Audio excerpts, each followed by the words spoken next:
la hora del miedo.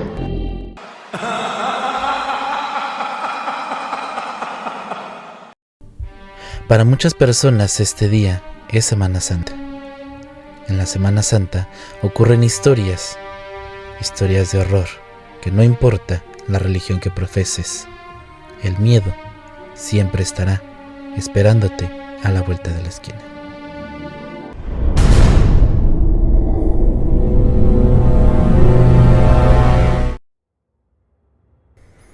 Mi amigo y yo fuimos a Nuevo León, su tierra natal. Al día siguiente que llegó nuestro vuelo a Monterrey, su mamá y él me invitaron a conocer algunos lugares del estado. Muy hermoso, por cierto. El caso es que fuimos a las grutas de García y más tarde fuimos a pasar lo que restaba del día a la Huasteca, ya que casi era medianoche cuando levantamos las cosas para retirarnos. Solamente que antes de irnos, llegamos a la presa Rompepicos, que está un poco más adelante de donde estábamos conviviendo. Llegamos, y aparte de nosotros habían otras personas conversando y pasándola bien a la luz de la luna. Mi amigo y yo bajamos el desnivel de la tierra, que había un poquito más adelante de donde estaba estacionado el coche en el que nosotros íbamos, y estábamos parados, admirando las montañas y demás. Yo me agaché a tocar la tierra que había bajo mis pies, porque siempre he sido una de esas personas que piensan ¿cuántos miles de años llevará la tierra ahí? ¿Cómo se formó? Demás cosas. Al momento de quitar mis manos de la tierra y levantarme, llegó una ráfaga de aire con mucho polvo, pero sin imaginarme nada, vi la forma de un caballo. Como sea, me paré bien y mientras me sacudía el polvo, mi amigo dijo: «Mira, hay alguien ahí parado». La persona que estaba parada ahí estaba como a 10 o 15 metros de nosotros, pero atrás solo había un camino, un poco de vegetación. Se veía como una persona vestida de negro, con un suéter o sudadera de aquellas que tienen bolsas enfrente para meter las manos. El caso que se veía un agujero que dejan los brazos cuando metes las bolsas, porque repito, la luz de la luna era bastante fuerte, y el suelo de ahí era blanco por el polvo que había. En fin, mi amigo y yo estábamos pensativos de quién era. Yo que no habíamos visto pasar a nadie más. Cuando empezamos a prestarle más atención a esta persona, esta ya no era una persona, sino que tenía la forma de un caballo negro y grande. Mientras lo observamos, este no se movía, solo estaba ahí, dirigiendo su mirada hacia nosotros, aunque no se le veían los ojos de color, por lo que no sabemos de qué color eran. A mí me dio un escalofrío terrible y le dije: «Vamos a regresarnos al coche». Nos quitamos lentamente y llegamos a la parte de arriba del desnivel en el cual nos habíamos bajado anteriormente. Vimos que sí, era un caballo, que solamente esperó a que nos quitáramos de donde estábamos para regresar por el camino que había detrás de él. Sinceramente no sabemos qué pasó, ya que ambos vimos a una persona y luego a un caballo. Lo impresionante aquí fue que cuando subimos al desnivel hablamos con la mamá de mi amigo y ella nos dijo que vio un perro, pero que luego le vio forma de otro animal. Ninguno de nosotros encontró explicación a lo que vimos. A los 2 días, la mamá de mi amigo dijo que había investigado qué es lo que habíamos visto y que nosotros lo describimos, supuestamente, nos dijo que había sido un nahual. Lo extraño fue que nos hicimos muchas preguntas. ¿Cómo llegó un caballo hasta ahí? Precisamos que lo mejor que había escapado de alguien, aunque no llevaba montura. Pero las preguntas que más me he hecho hasta hoy en día es: ¿por qué nosotros vimos una persona y luego un caballo? ¿Y por qué solamente se quedó parado ahí sin hacer nada más? Muchas gracias por leerme.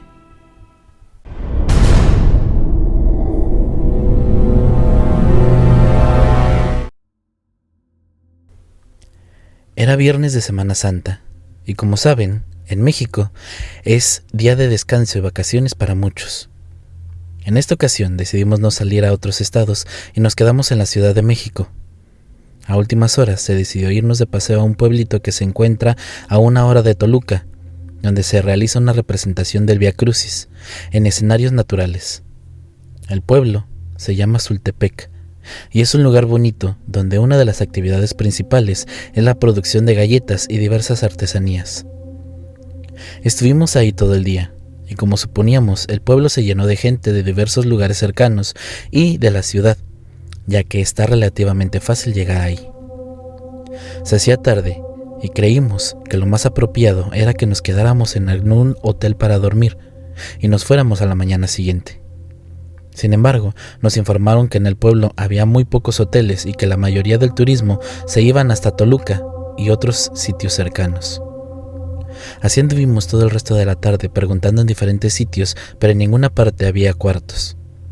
El pueblo estaba lleno y los que no se quedaron hospedados ya se habían marchado. Hubo un detalle que nos llamó mucho la atención. Casi toda la gente nos miraba con miedo. Entre nosotros comentábamos que lo mejor sería que llegáramos a Toluca y buscáramos un hotel ahí, pero en todas partes nos decían lo mismo. No se atrevan a viajar en la carretera de noche. Tratamos de preguntar el porqué de ese temor, pero nadie nos quería contestar.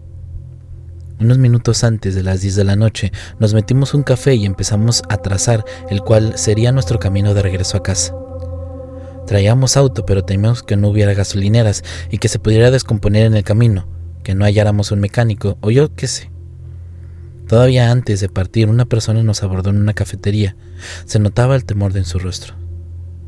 ¿Hasta dónde van, jóvenes? Somos de la Ciudad de México, pero a lo mejor vamos a buscar hotel a Toluca. ¿A Toluca? Nos miró bastante desconfiado. Hay algo que debo decirles. Viajar por la carretera es muy peligroso. Se cuentan infinidad de leyendas acerca de ella. ¿Leyendas? Nos miramos unos a otros. Sí, nos dijo aquel hombre. Se dice que en la carretera existe el fantasma de una mujer que vaga sin descanso y es la causante de muchos accidentes. Nos quedamos sin habla y agradeciéndole sus intenciones, nos dispusimos a tomar el camino. Todavía antes de partir, aquel hombre se acercó al auto y nos dijo: vean lo que vean y escuchen lo que escuchen, no se detengan en la curva del diablo. Algunos de nuestros compañeros lo tomaron a broma y decidimos emprender el viaje. Realmente éramos los únicos que abandonamos el lugar. La mayoría habían hallado hotel o incluso se quedaban a dormir en sus autos, asustados por las creencias de los lugareños y lo avanzado de la noche. Atravesamos el oscuro camino de terracería en una espectral oscuridad en la cual solo se podía oír el murmullo de las lechuzas y el canto de los grillos. Antes de llegar a la carretera, nos sorprendió ver que gentes de comunidades cercanas se regresaron a sus pueblos caminando e iban alumbrados nada más por la luz de la luna. Aquellas personas en medio de la noche más bien me daban la impresión de ser espíritus que vagaban cobijados por el amparo de las estrellas. Fue así como llegamos a la carretera y nos dirigimos a Toluca. Pocas veces en mi vida me he sentido tan solo como en estos momentos. Solo podíamos escuchar nuestros pensamientos y desear llegar pronto a casa. Al llegar a un lugar conocido como la Curva del Diablo, nos llamó la atención ver un auto estacionado en medio de la nada, lo mismo que la figura espectral de una mujer a un lado de él, y recordando la advertencia de aquel hombre, nos seguimos sin detenernos. Sin embargo, el auto empezó a seguirnos a gran velocidad, como si quisiera alcanzarnos. Aceleramos la marcha, pero íbamos casi a 120 kilómetros por hora y sentíamos un terror muy grande por aquel misterioso auto. Pero esto no fue lo peor. A lo lejos, en medio de la carretera, algo nos hizo frenar, casi de forma instantánea. Un caballo negro, inmenso, corría en medio del camino en dirección opuesta a nosotros. Estuvimos a punto de chocar con él. Nos detuvimos a pocos segundos. ¡Manuel, cuidado!, gritamos todos casi al mismo tiempo en medio de un ensordecedor rechinido de llantas. Aquel inmenso animal se puso de pie enfrente al auto. Subiendo sus patas, lanzó un potente relincho que nos erizó la piel. Lentamente se acercó al auto y comenzó a rodearnos. Era negro como la noche misma. Su altura era impresionante y tenía una mirada que nos llenaba de terror. Sus ojos eran rojos como el fuego. Se acercó a la ventanilla y con la cabeza empezó a golpear con fuerza. Todos estábamos paralizados, llenos de pánico. Glorifica mi alma al Señor y mi espíritu se llenará de gozo. Rezaba Mari, una de nuestras acompañantes, con la voz bastante temblorosa y sujetando fuertemente mi mano. Tranquila, no va a pasar nada, le dije casi susurrando, mientras Manuel deslizaba lentamente su mano por la palanca y el pie en el acelerador, al mismo tiempo que una especie de vapor salía del hocico de aquella diabólica bestia. Nosotros estábamos muertos de terror. Sin embargo, la reacción de Manuel fue echarse en reversa y con una maniobra inimaginable rodeamos a aquella bestia y huimos a toda velocidad. En unos minutos, que se nos hicieron eternos, llegamos a la gasolinera. Nos bajamos para tratar de relajarnos y cargar gasolina. Una persona nos vio tan nerviosos que se acercó a nosotros y le contamos lo que nos había pasado. Aquella persona nos dijo que habíamos tenido suerte, que no nos hubiera pasado nada, ya que aquel caballo era el mismísimo diablo, tratando de llevarnos, y que en esa curva se aparece y provoca demasiados accidentes. Del auto no volvimos a saber nada. Era como si la noche se lo hubiera tragado. Llegamos a la conclusión de que era un auto fantasma. Emprendimos el regreso a casa, habiendo vivido una tremenda aventura. Pero gracias a Dios, solo fue eso, un susto y una escalofriante experiencia para no dormir.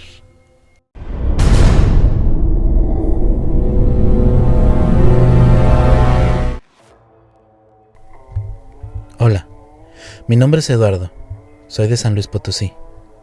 La historia que les voy a contar sucedió en Semana Santa del 2005. Por aquel entonces yo estaba pasando muy mal momento.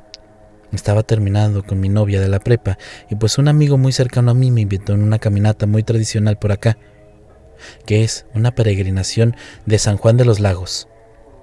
En ese entonces yo no sabía nada de esta tradición y pues decidí acompañar a mi amigo y a su familia.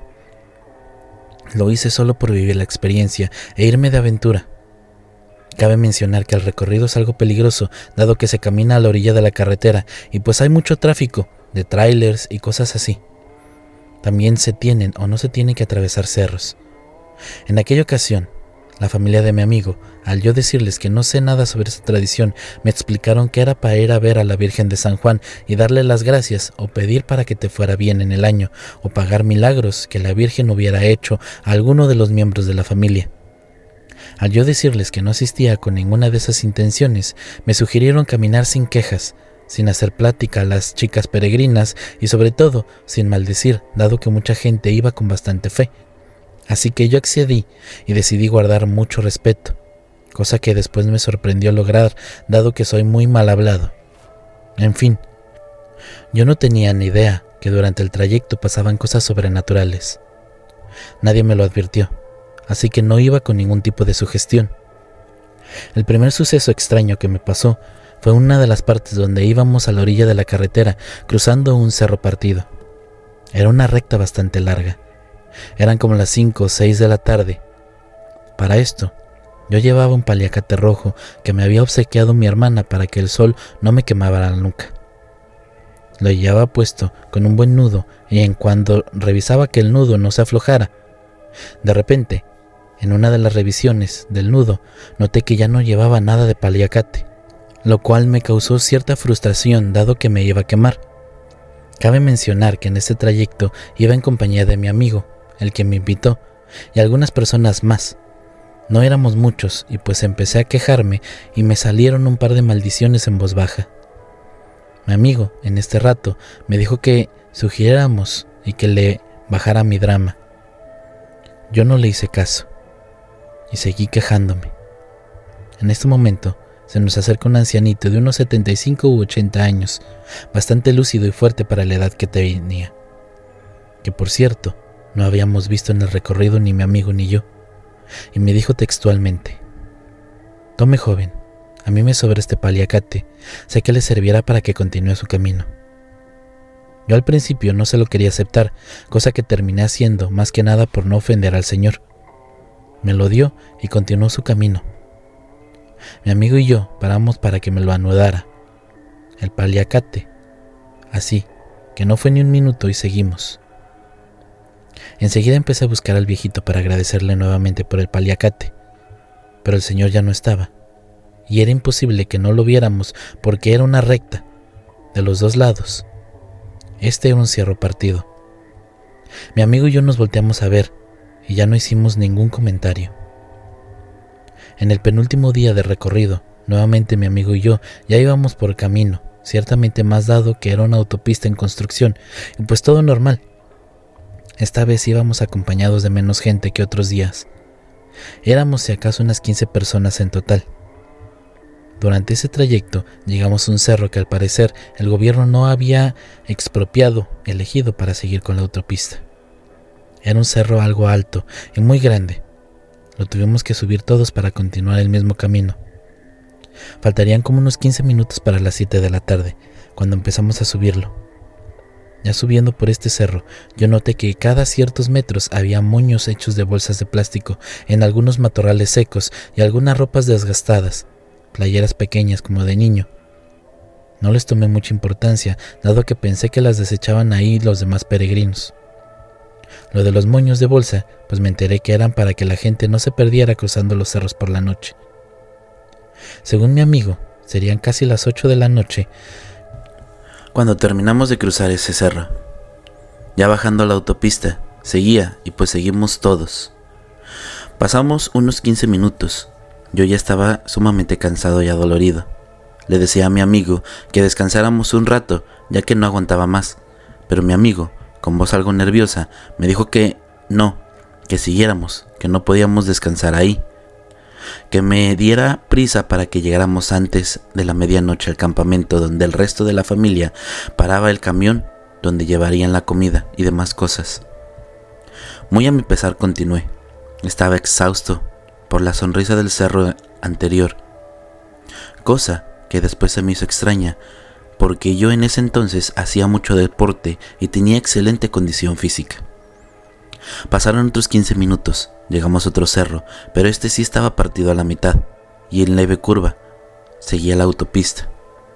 Al pasar por ahí, de repente el ambiente cambió y la gente que iba con nosotros, a las 11 o 12 personas, empezaron a caminar más rápido. Yo en ese momento, a pesar de que noté el cambio en el ambiente, seguí mi paso normal, y pues mi amigo, por no dejarme, también iba en su paso normal. Íbamos con la mitad del cerro, justo a la mitad de la curva, cuando de repente, al otro lado del cerro partido, se empezaron a escuchar muchas risas, muy simpáticas, como si fueran bebés. Duraría un lapso de 30 o 40 segundos. Todos los que íbamos nos volteamos al ver escuchar eso. A mí se me hizo muy extraño, dado que era imposible que hubiera bebés a esta hora y en medio de la nada, porque no había poblado cerca. Las risas cambiaron de tono, pasado el tiempo antes mencionado, y ahora se escuchaban como niñas más grandes, como risas de juego cuando muchas niñas juegan. Por un lapso de tiempo similar, al pasado nuevamente, todos volteamos y muy extrañados nuevamente se me hizo bastante extraño y traté de darle sentido a eso que estábamos escuchando, pero no me dio miedo. Creo que en general a nadie, salvo la extrañeza de la gente que nos acompañaba. Pero lo feo empieza aquí.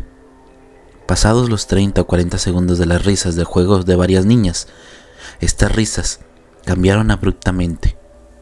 Eran mujeres, varias mujeres, unas risas bastante burlonas y malévolas. Ahí no puedo decir cuánto tiempo duraron, pero se me hizo, más bien, se nos hizo eterno a todos el miedo que me provocaron esas risas. Al escuchar esto, se me olvidó el dolor de los pies y empecé a caminar más rápido. Volteé a ver a la demás gente y fue la misma reacción. Alguien casi corría, pero no había terminado porque después de las risas de esas mujeres se distorsionaron nuevamente como si fueran chillidos de ave y aleteos. No sé muy bien cómo describirlos. La verdad, yo estaba bastante asustado. Mi amigo solo volteaba a ver y me decía que tratara de tranquilizarme sin decirme nada, solo con lenguaje corporal. No sé si porque no quería hablar o tenía miedo también. Este trayecto se me hizo eterno. Eran pasadas las 9 de la noche cuando salimos de ahí. Ya pudimos hablar. Pasaron más cosas en este peregrinar, pero después se las contaré. Saludos. Gracias por acompañarnos el día de hoy. No se olviden, déjenos su like, coméntenos si les gusta este tipo de historias. Suscríbanse, activan la campanita para que no se pierdan ningún otro video como este. Les va a encantar. Si les gusta la música, es obra del fabuloso compositor Repulsive. El link a su canal estará en la descripción del video. Ya lo saben, síganos en nuestras redes sociales. Mándenos sus historias para que ustedes también formen parte de la hora del miedo. Y sobre todo, que se sigan divirtiendo en Historias del Más Acá. Mi nombre es Rob Gray. Y como saben, la verdad está allá afuera. Rest non verg. Hasta pronto.